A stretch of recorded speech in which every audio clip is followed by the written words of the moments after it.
भोटर्सलाई 3 लाखसम्म खर्च गर्ने हैसियत राख्छन् अहिलेका नेताहरू एउटा भोटरलाई म हात जोडेर नि बिन्ती गर्छु म जहाँबाट चुनाव उठ्दैछु अरबौं तपाईले खर्च गरे पनि चुनाव जित्नेवाला हुनुहुन्न किनभने जुन हिसाबले हामी चुनाव लड्दैछौं नि स्वयं ब्रह्मको आदेश हो र त्यो आदेशलाई कसैले पनि नकार्न सक्दैन ब्रह्मकै आदेश हो यहाँलाई त्यसकारण यहाँ तम्सेको आफ्नै भविष्य हेरेर चुनावको लागि तयारी गर्दै एउटा यस्तो मान्छे जो म भोको बस्छु तर मेरा देशका मेरा आमा बुवा मेरा नेपाली जनता दाजुभाइ दिदी बहिनीहरूलाई उनीहरूको पेट भर्छु भनेर आएको छु मलाई विश्वास छ यो विश्वास 1 इन्च पनि तलमाथि हुँदैन र भोलि सत्तामा पुगिसकेपछि पनि यो देशको माटो खानलाई मलाई नसिब नहोस् मनोज सर तर म यो देशको माटोमा उब्जाएको अन्न मेरा नेपाली आमा बुवा दाजुभाइ दिदी बहिनी नेपाली जनताहरूलाई पेट भरि दुई छाक खुवाउँछु यथार्थमा यहाँले टिकट पाउनु भयो भने नि जित्नुहुन्छ विश्वास छ मनोज सर यो त के प्रश्न भन्नु यसलाई त सवालै आउँदैन के हार्छु भन्ने त भिखारीहरूले भिख माग्नु बाहेक के नै जानेको छ म एउटा यस्तो ठाउँमा आइपुगेको छु जहाँबाट यो देशको भविष्य लेखिन्छ यो निश्चित छ जहाँबाट यो देशको सुन्दर भविष्यको हामी कल्पना मात्र होइन त्यसलाई साकार बनाउनको लागि पनि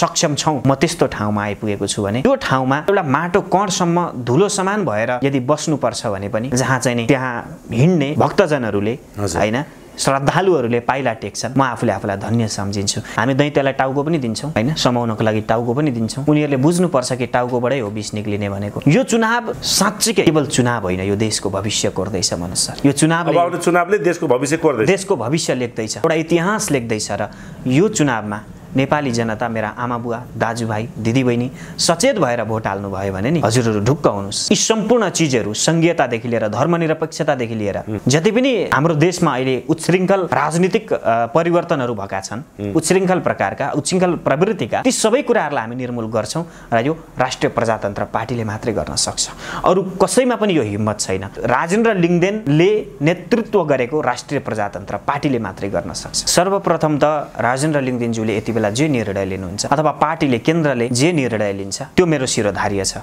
यदि पार्टीले तपाई नउठ्नुस् भनेर राजेन्द्र दाइले मलाई भन्नुहुन्छ भने पार्टीको कुरा छोड्दिउँ राजेन्द्र दाइले मलाई भन्नुहुन्छ भने म टिकट लिन्न तर तपाईको अध्यक्षले गुरु यसपल्ट चाहिँ तपाईले छोड्नु पर्ने भो विभिन्न कारणले जस्तै गठबन्धन हुने कुराहरु पनि छन् त्यस्तो खालको अवस्था आयो भने यहाँले चाहिँ त्यो त्याग गर्नुहुन्छ राष्ट्रको हितमा त्यो त के यदि राजनीति नै त्याग्नु पर्यो भने पनि राष्ट्रको हितमा है अहितमा होइन त्याग बिना कुनै पनि कार्य सिद्धि मेरो भिडियो हेर्नु भने केपी ओलीबा तपाईलाई म हात जोडेर बिन्ती गर्छु आज एक रात तपाईले साच्चै मनबाट कल्पना गर्नुस् लिङ्गदेनलाई झोला बनाएर बोकेको छु के मैले किनभने लिङ्गदेन भित्र मेरा सिंहको धर्मशास्त्रहरूलाई भेटेको छु ओहो मैले मेरो धर्मलाई लिङ्गदेन भित्र भेटेको छु आजसम्मको राजनैतिक अवस्थालाई निहाल्दाखेरि राजेन्द्र लिङ्गदेन जस्तो सच्चा सपूत यो देशले चाहेको खोजेको एउटा सच्चा लिडर नेपाली जनताको गुमेको सपनालाई फिर्ता ल्याउने एउटा सच्चा अंगरक्षक मैले केवल राजेन्द्र लिङ्गदेनलाई देखेको छु दर्शकवृन्द नमस्कार वीरगोर्खाली अनलाइन टेलिभिजनमा आज फेरि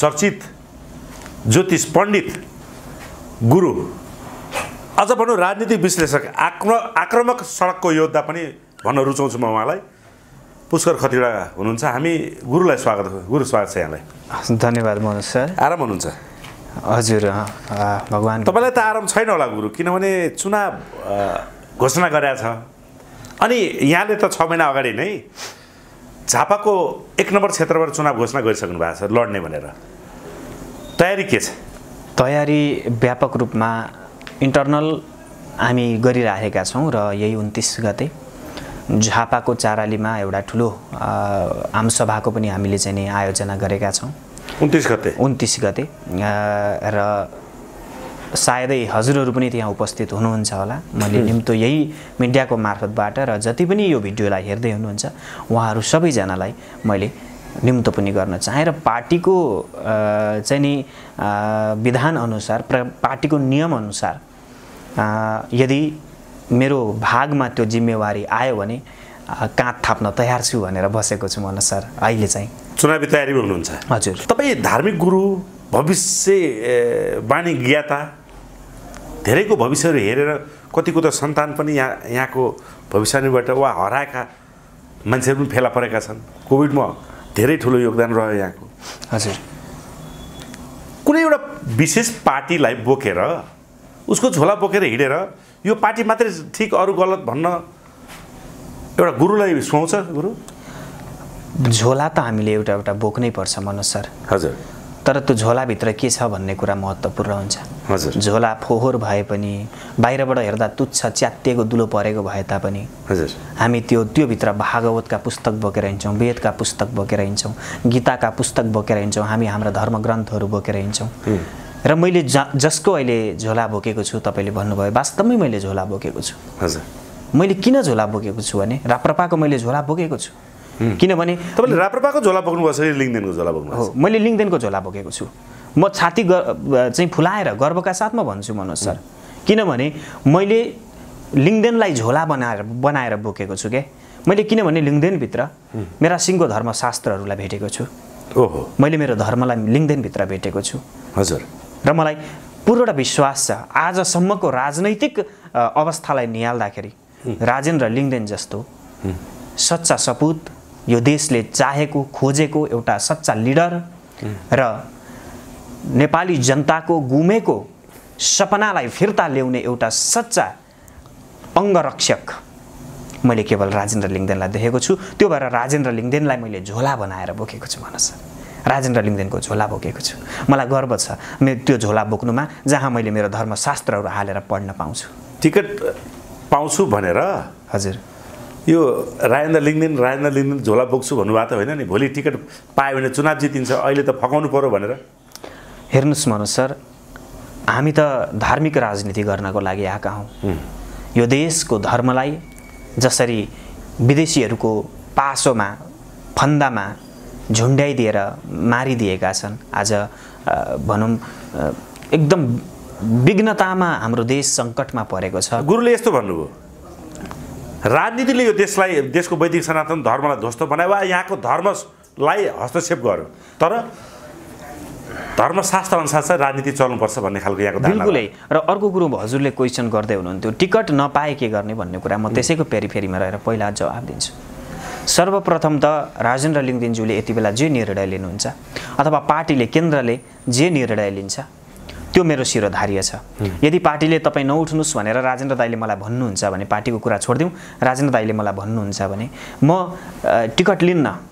तर तपाईँको अध्यक्षले गुरु यसपल्ट चाहिँ तपाईँले छोड्नुपर्ने भयो, विभिन्न कारणले, जस्तै गठबन्धन हुने कुराहरू पनि छन्, त्यस्तो खालको अवस्था आयो भने यहाँले चाहिँ त्यो त्याग गर्नुहुन्छ राष्ट्रको हितमा। त्यो त के, यदि राजनीति नै त्याग्नु पर्यो भने पनि राष्ट्रको हितमा है, अहितमा होइन। त्यो पनि तयार छु म। त्यो त केही पनि होइन। त्याग बिना कुनै पनि कार्य सिद्ध हुँदैन। त्याग र तपस्या हरेक कुरामा चाहिन्छ मनोज सर।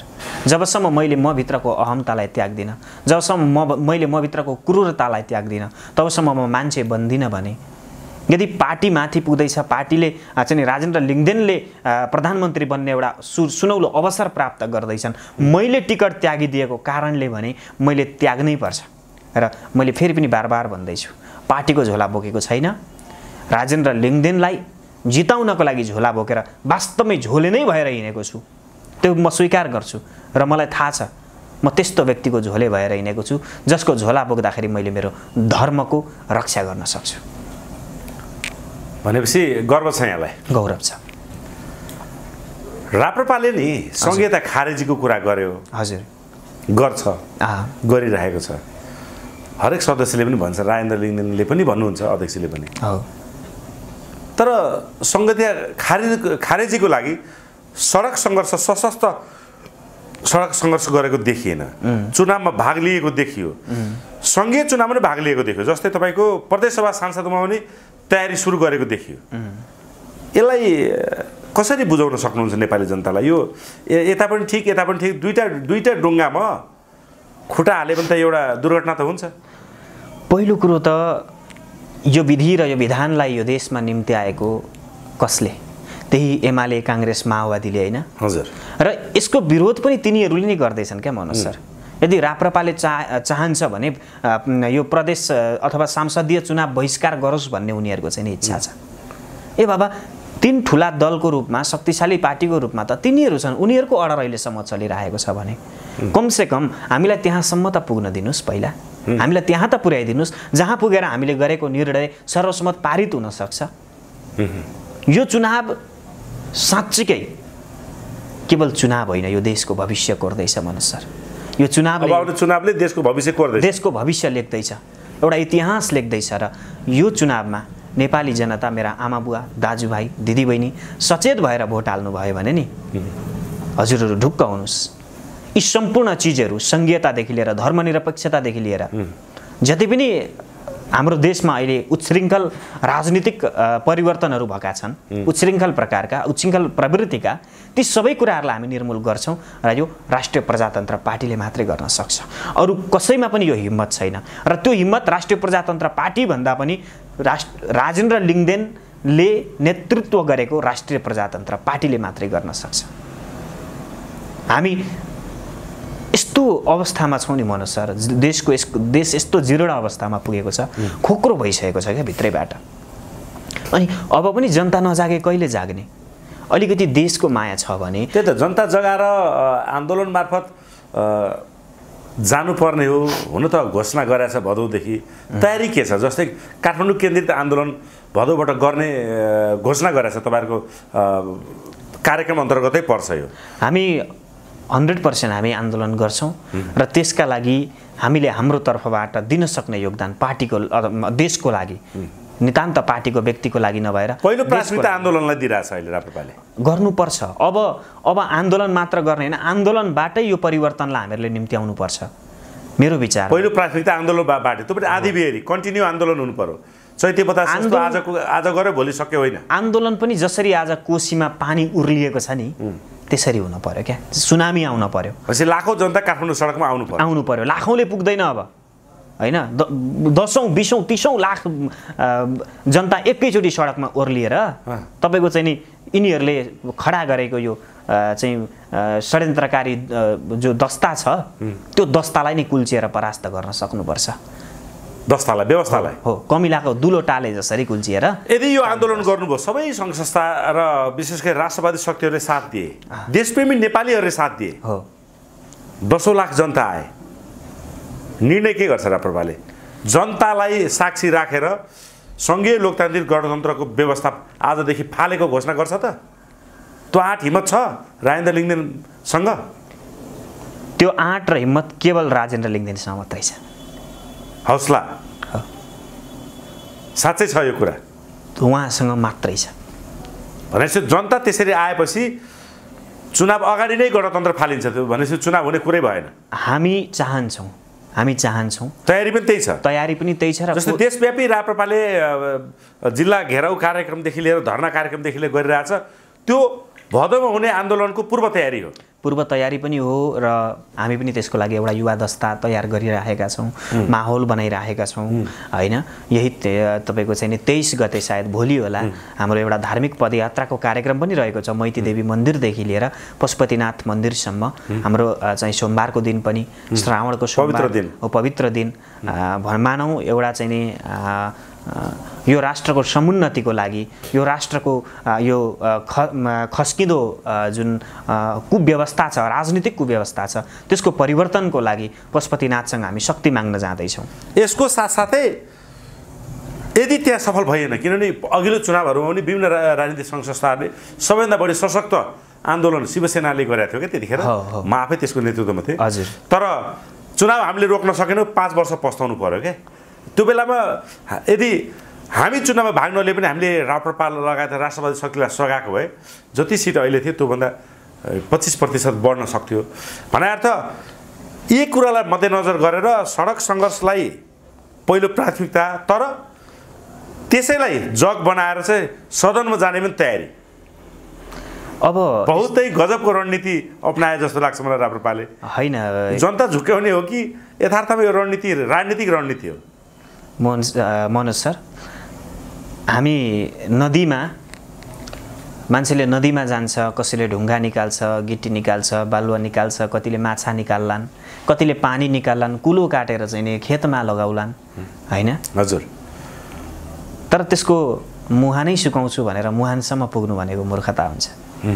हेर्दै जाउँ, पार्टीले गरेको निर्णयलाई सहर्ष स्वीकार, फेरि पनि यदि पार्टीले मलाई नै नउठ्नुस् चुनावमा भनेर चाहिँ नि गठबन्धन गरेर मलाई त्यो निर्णय सुनाउँछ भने अथवा त्यो चाहिँ नि राजेन्द्र लिङ्गदेनको मुखबाट मैले चाहिँ भनौँ न त्यो आदेश मैले पाएँ भने म पनि त्यो आदेशलाई शिरोधार्य गर्न तयार छु र पछाडि बसेर पार्टीको समुन्नतिको लागि काम गर्न पनि तयार छु। त्यति हुँदैमा पार्टी चट्ट छोडेर बाहिर निस्किएर फेरि कुनै दोस्रो कदम चाल्ने होइन। म एउटा यस्तो ठाउँमा आइपुगेको छु जहाँबाट यो देशको भविष्य लेखिन्छ, यो निश्चित छ। जहाँबाट यो देशको सुन्दर भविष्यको हामी कल्पना मात्र होइन त्यसलाई साकार बनाउनको लागि पनि सक्षम छौँ।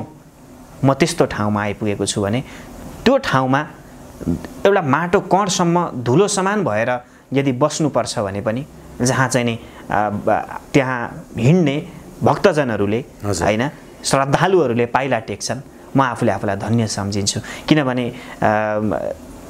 हिजो वृन्दावनमा त्यहाँका गोप गोपिनीहरूले स्वयं ब्रह्माजीले भगवान् श्रीकृष्णलाई आएर के भन्नुभएको थियो भने हे प्रभु मलाई वृन्दावनको माटो बनाइदिनुहोस्।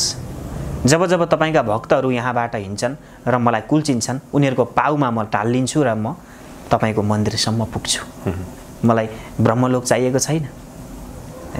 वास्तवमा एउटा सक्षम नेतृत्वकर्ता जो राजेन्द्र लिङ्गदेनजी हुनुहुन्छ, म सल्युट गर्छु। यो देशले एउटै मात्र त्यस्तो छोरो जन्माएछ जसले आजको अवस्थामा राजनैतिक भनौँ न एउटा ओहदामा बसेर ठुलो ओहदामा बसेर पार्टीको अध्यक्ष भएर एउटा त्यस्तै मात्र अध्यक्ष, एउटा त्यस्तै मात्र छोरो जन्माएछ यो धरतीले, जसलाई हामी धरतीपुत्र भन्न अत्युक्ति मान्दैनौँ। हामी जसलाई धरतीपुत्र भनेर चाहिँ स्वीकार गर्छौँ। राप्रपाले नि गुरु राजेन्द्र लिङ्गदेनले भनौँ, तपाईँ हामी भनेको त हामी त राप्रपालाई पछि लिङ्गदेनलाई अगाडि बोकेर हिँड्ने मान्छे। गठबन्धन गर्नु उचित हुन्छ कि हुँदैन? जस्तै गठबन्धन नगरेकै कारणले एमाले पनि सोचे जस्तो सफलता हासिल गरेन भन्ने कुरा केपी ओलीले महसुस गरेका छन्। यता रायन दाइले पनि कता कता त्यो महसुस गरेको उहाँका पछिल्ला अन्तर्वार्ताहरूबाट त्यो बुझ्नमा आएको छ। कहीँ कतै सदनमै पुगिएन भने त गठबन्धन नगरेर हठी गर्नु के ठुलो कुरो हो र? जे न्यायको लागि लडाइँ लड्नु छ, सडक सङ्घर्षमा जनताको अपार सहभागिता साथ पाइएन भने सदनमा 10-20-50 जना जति छिर्छौँ त्यसले त क्रान्ति गर्छौँ भन्ने सोचले सायद गठबन्धनको मानसिकतामा राजेन्द्र लिङ्गदेन पुग्नु भएको छ। यहाँको विचारमा गठबन्धनमा जानु उचित कि नजानु? महाभारतमा एकजना भीष्म पितामह नाम गरेका व्यक्ति थिए। हजुर। उनले भगवान् श्रीकृष्णलाई वचन दिएका थिए म तिमीलाई हतियार उठाउन बाध्य बनाउँछु। भगवान्ले वचन दिनुभएको थियो म कुनै पनि हालतमा हतियार उठाउँदिनँ। तर भीष्म पितामहले कौरवहरूलाई हराउनको लागि यस्तो चाल रहेछ कि भगवान् स्वयंले रथको पैयालाई सुदर्शन चक्र जसरी कान्छी औँलामा उठाउनु पर्यो र प्रहार गर्न पर्यो होइन? देशको सुन्दर भविष्यको लागि कुनै चोर फटा अथवा कुनै चाहिँ राष्ट्रिय दुश्मनहरूसँग हात मिलाएर राष्ट्रको भविष्य बन्छ भने हात मिलाउनुपर्छ। बस देश बनाउने स्वार्थ बोकेर किनभने हिजो देवता र असुरले नै हिजो एक्लै जाँदा केही घाटा बेहोरेको छ, केही तपाईँको टिका टिप्पणीहरूको सामना गर्नु पर्यो। जुन लहर थियो जहाँ राजेन्द्र लिङ्गदेन त्यहाँ भिड भनिन्थ्यो, चुनावी नतिजाले त्यो देखाएन। गठबन्धनले तान्दियो। एमालेको त एउटा एनजिओ र आइएनजिओको सङ्गठन भएको पार्टी भन्दो रहेछ एमालेलाई। उसले आफ्नो सङ्गठनको कारणले केही मत त ल्यायो, तर जुन दम्ब थियो एमाले पनि ल्याएन एक्लै लडेकोले। राप्रपालेको पनि सोचे जस्तो मत आएन। राप्रपाले त मलाई लाग्छ धेरैले आकलन गर्थे 100 सिट जित्छ कि 50 सिट त मिनिमम जित्छ भन्थे धेरैले। म आफै पनि भन्थेँ, मैले पनि माहौल त्यही बुझेको थिएँ। तर राजनीतिक चतुराई कम भएकै कारणले सोचे जस्तो सिट आएन भनेर गठबन्धनको लागि मानसिकता बनाएको हो त अहिले? हामी त नि मनोज सर, पहिलो कुरो त हामी स्थानीय चुनावमै हामी जितिसकेका छौँ, हामी हारेको छैनौँ। 16-17 वटा पार्टीहरू एक भएर लड्दाखेरि पनि राप्रपा एक्लै लड्यो नि। हजुर होइन? कहीँ कुनै ठाउँमा एउटा कुनै पार्टीसँग गठबन्धन गरेको छ, कारणवश र बाध्यतावश गरेको छ, र जहाँ गरेको छ त्यहाँ जितेको पनि छ। अब अहिलेको अवस्थामा देश गृहयुद्धमा पस्ने लगभग निश्चित भइसकेको अवस्थामा, आकस्मिक युद्धको तयारी भइरहेको अवस्थामा देशमा मलाई जहाँसम्म लाग्छ आगो बल्ने अवस्था छ। त्यो अवस्थालाई निर्मूल पार्नको लागि र देशलाई एउटा सही मार्ग निर्देश गर्नको लागि, सही दिशातिर लिएर जानको लागि गठबन्धन नितान्त आवश्यकता हो। यो अहिलेको अवस्थामा। किनभने जबसम्म म नि यसलाई यसरी भन्न सकिन्छ नि, काँधमा टेकेर टाउकोमा हान्ने रणनीति गठबन्धनलाई। यसो भनौँ न हामी मनोज सर, किनभने जोसँग गठबन्धन गर्दै हुनुहुन्छ उनीहरू सत्ताको स्वाद चाखिसकेको अर्को मतियारहरू हुन् कि त्यो पक्कै पनि लेफ्ट राइट तपाईँको सरकार र विपक्षी त हुन्छन् नि। यस्तो छ, हामी मन्थन गरिराखेका छौँ होइन, हामी मन्थन गरिराखेका छौँ, दैत्यको साथ लिएर हामी मन्थन गरिरहेछौँ। हामी दैत्यलाई टाउको पनि दिन्छौँ होइन, समाउनको लागि टाउको पनि दिन्छौँ। उनीहरूले बुझ्नुपर्छ कि टाउकोबाटै हो विष निक्लिने भनेको, मुखबाटै हो विष निक्लिने भनेको, र त्यो विषले उनीहरू आक्रान्त बन्नेछन्। हामी अमृत निकालेर छोड्छौँ र नेपाली जनतालाई बाँड्छौँ। अब गठबन्धन सम्भवतः मोस्ट प्रोभाबिलिटी भनेको एमालेसँग हुन सक्ने सम्भावना छ भन्ने देखिएको छ, सिनारीले त्यो देखाउँछ। तर केपी ओलीले नि पछिल्लो अभिव्यक्तिमा यो पुराना दलहरूलाई तथा नाम गाली गरेर हामी जस्तो एउटा त्यागी देशको लागि लडेर आएको हामी योद्धाहरू, देश बनाउने हामी पार्टीहरू, नेपालको ठुलो पार्टीहरूलाई गाली गर्नेहरूलाई चाहिँ जनताले केही अधिकार छैन, केही पत्रकार भनाउँदा पनि फ्याउरो जस्तो फ्याउ फ्याउ कराएर हिँडेछ, राजनीति संस्कार नभएको भनेर उनले एउटा व्यङ्ग्यात्मक हिजो एउटा निकै भाइरल भएको छ। त्यसको मतलब त तपाईँ हामी पनि त उनलाई र उनका विभिन्न क्रियाकलापलाई उनले भ्रष्टाचारलाई गरेको संरक्षणलाई वा महाकाली बेचेको कुराहरूले त पटक पटक हामी मिडियामा बोलिरहेका छौँ। इन्डाइरेक्टली रविको नामै लिएका छन्, साथसाथै तपाईँ हामीलाई पनि उनले भनेका छन्।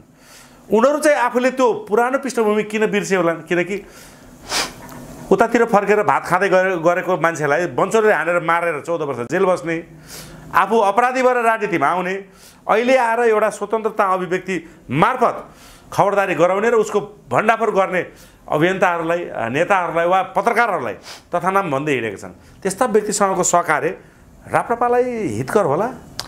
मैले अघि नै भनिसकेँ नि मनोज सर, राष्ट्रियताको कुरामा, देश बचाउने सवालमा जस्तासुकै गद्दार, जस्तासुकै फटा, चोर, डाका, रत्नकारै भए पनि त्यस्तासँग हात मिलाउनु पर्यो भने नि पछि हट्नु हुँदैन। एमालेसँग इमान्दारिताको यी पनि छैन। अब हेर्नुहोस् न, म बालाई भन्न चाहन्छु, ए बा मर्ने बेलामा त सत्य बोल्नुहोस्।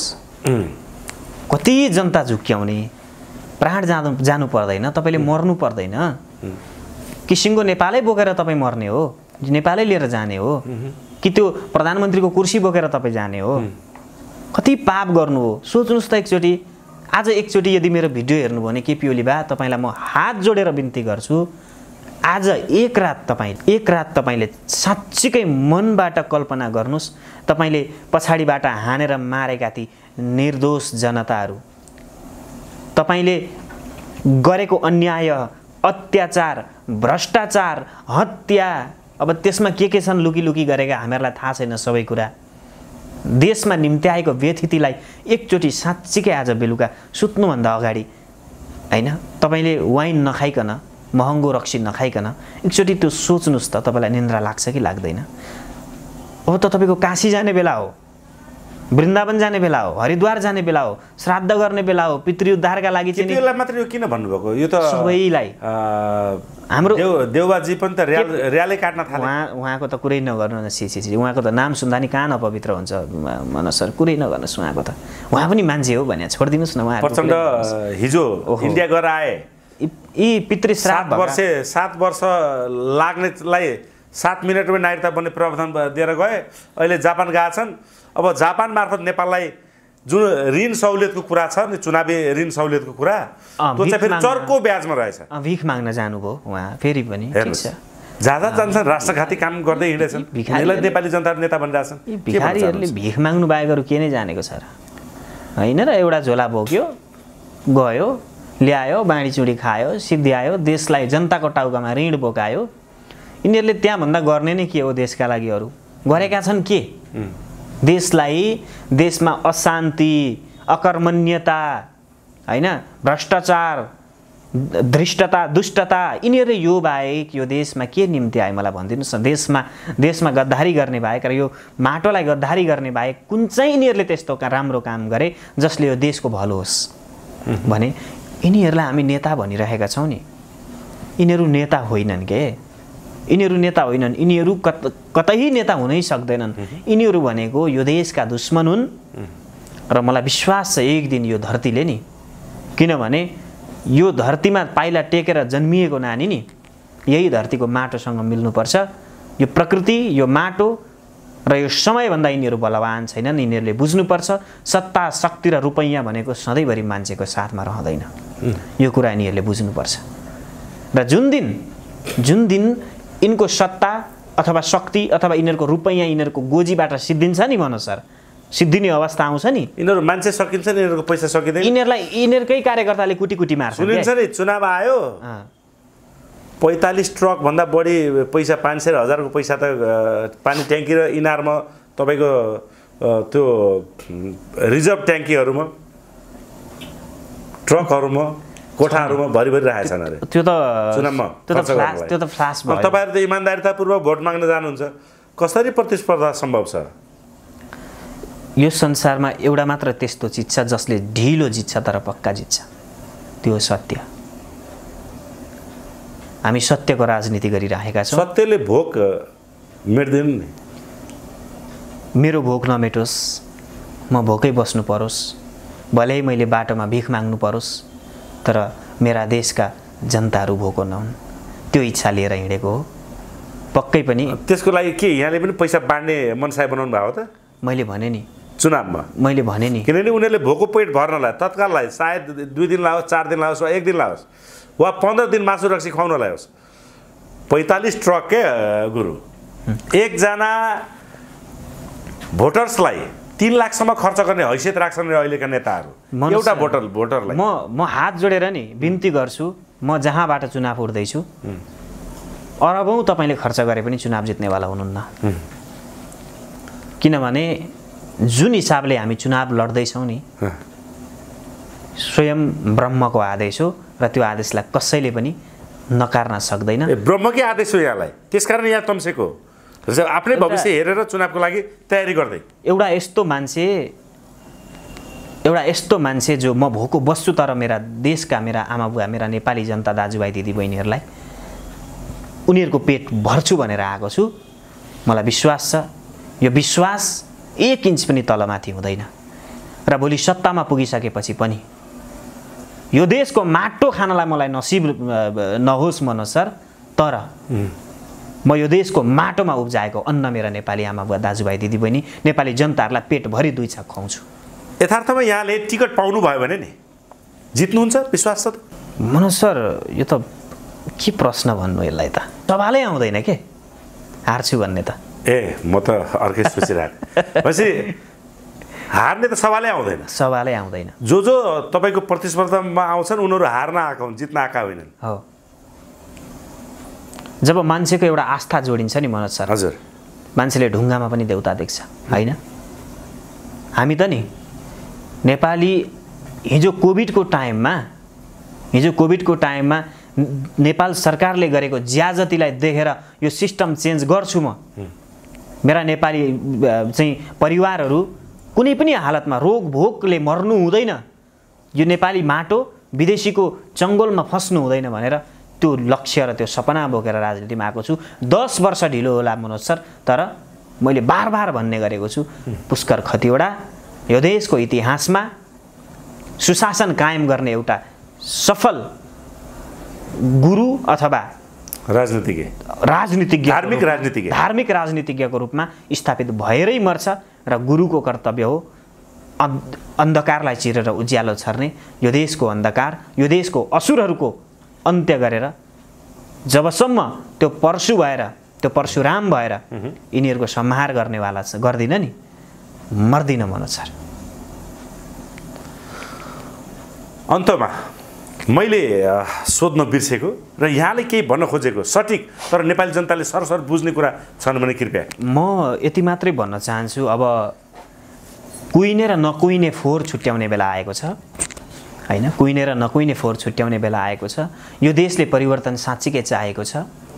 मलाई विश्वास छ अब मेरा सम्पूर्ण 3 करोड नेपाली आमा बुवा परिवार, उहाँहरू पक्कै पनि चेतनाको चरम बिन्दुमा पुगिसक्नु भएको छ र उहाँहरूले अब यी नकुइने फोहोर प्लास्टिकहरूलाई पक्कै पनि यस्तो ठाउँमा लगेर पुर्नुहुनेछ यस्तो ठाउँमा लगेर पुर्नुहुनेछ जसले यो प्रकृतिमा चाहिँ नि तपाईँको कुनै असर गर्ने छैन चाहिँ नि प्रकृतिमा भनौँ अहिले यो ग्लोबल के वार्मिङ के समथिङ के भन्छ होइन त्यो भइरहेछ नि यस्तै फोहोरहरूको कारणले गर्दा हो यिनीहरूलाई खाल्डोमा पुर्छौँ र नकुहिने फोहोरलाई हामी मल बिउ बनाएर नि उन्नतिको लागि खेतमा छर्छौँ मनोज सर त्यसको लागि अब तपाईँहरूले साथ दिनुपर्छ देश साँच्चीकै सकिने अवस्थामा छ भदौबाट हामी राष्ट्रिय राजनीतिमा उथल पुथल जुन अन्तर्राष्ट्रिय हस्तक्षेप छ त्यसलाई चिर्ने गरी आन्दोलनमा उत्रिँदैछौँ अब तपाईँहरू पनि मेन्टालिटी बनाउनुहोस् यो देशको लागि हामी मर्ने होइन अब यी दुष्टहरूलाई मारेर संहार गरेर हामी यो देशलाई सुशान्ति र समुन्नतिको मार्गमा लिएर जान्छौँ बस देशको लागि 1 मिनट समय निकालेर सोचिदिनुहोस् चोकमा बसेर गल्लीमा बसेर चिया खाँदै यसले देश सिद्ध्यायो चिया र चुरोटको चुस्की लिँदै त्यसले फलानुले देश सिद्ध्यायो फलानुले यस्तो गर्यो भनेर भन्न छोडिदिनुहोस् दिनमा 1 मिनट मात्रै देशको लागि सोच्नुहोस् र भदौ महिनाबाट हामीलाई 1 दिन 2 दिन 3 दिन समय दिनुहोस् बस देशमा काया पलट हुन्छ जय नेपाल। जय नेपाल।